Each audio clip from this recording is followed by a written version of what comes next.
আসুন আসুন, ভেতরে আসুন। পেছন ফিরে আবার দেখে কাউকে দেখতে না পেয়ে, আরে কি হলো, আসুন ভেতরে আসুন। ধীরে ধীরে একটি মেয়ে প্রবেশ করে। রমা মুগ্ধ সবাক।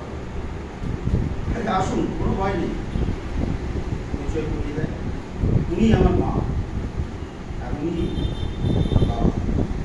মা, উনি পাখি, আজ থেকে এখানেই থাকে। ভদ্রমহিলা মানে রমা তার স্বামীর দিকে তাকিয়ে আমতা আমতা করে ছেলেকে বলে, এখানে থাকবে মানে? ঠিক বুঝলাম না। অনেক রাত হয়েছে মা, এই বিষয় নিয়ে কাল সকালে কথা বলি। বলছিলেন যে ওনার জন্য কিছু খাবার ব্যবস্থা করুন, আপনি খাওয়া দাওয়া করে শুয়ে পড়ুন। মা, তোমার পাশের ঘরটা আমরা শোয়ার ব্যবস্থা করে দিও।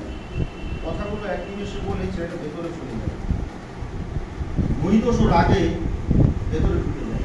রমা কি করবে ঠিক বুঝে উঠতে পারে না, সেও ঘরে ঢুকে যায়। মেয়েটা এক জায়গায় স্থবির হয়ে দাঁড়িয়ে থাকে, এদিকে তাকায়।